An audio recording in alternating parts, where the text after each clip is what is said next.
Wildfires are devastating communities in BC and Ontario.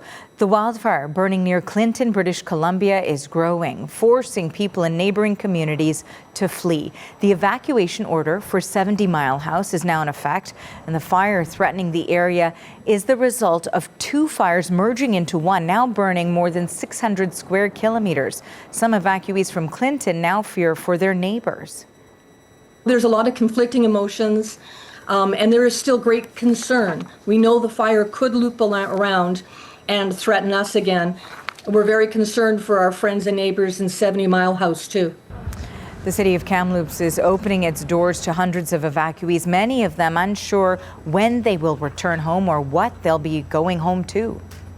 So a number of evacuees have also been heading to the Kelowna area. For more on that, let's bring in the CBC's Brady Strachan, who's in West Kelowna. Hey, Brady, so what is the latest where you are right now?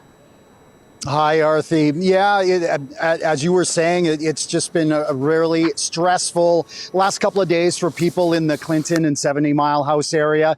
Yesterday, that evacuation order yesterday morning went into effect for the 70 Mile House area.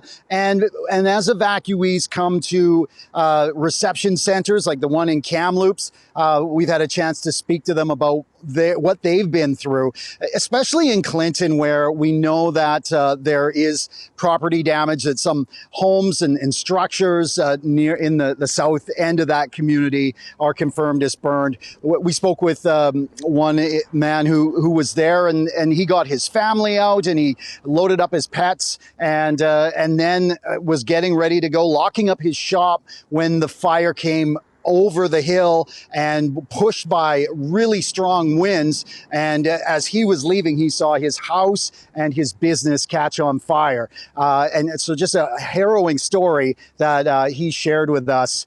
So what has happened is, as you mentioned, two fires have merged, and they're now more than 670 square kilometers in size. We heard yesterday that it has crossed Highway 97, and on the west side of the highway, it's burning at a very high intensity. They call it rank 4 out of 5, and that's where it's up in the crowns of the trees and it's moving. It's being pushed by winds. And fire officials say that's the real concern here, as we have day after day of hot, dry weather and winds. They're expecting again this week of blowing 15 to 25 kilometers an hour and gusting up to 50 kilometers an hour. So that is the real concern, and that is what will drive the fire.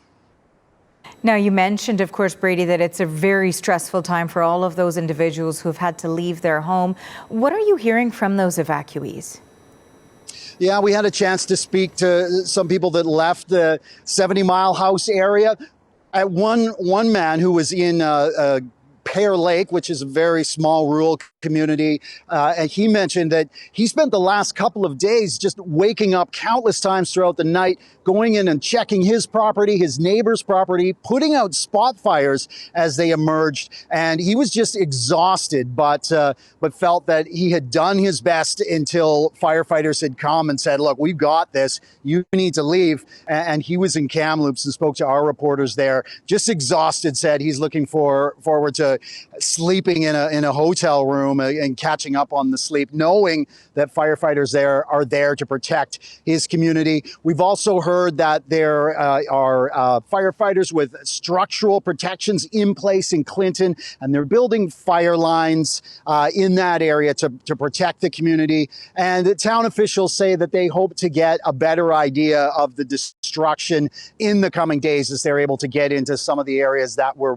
burned the most. So some trying times here. Evacuees don't know when they will be able to return and what they will be returning to, Arthi. Brady, thank you for this. That is the CBC's Brady Strachan in West Kelowna.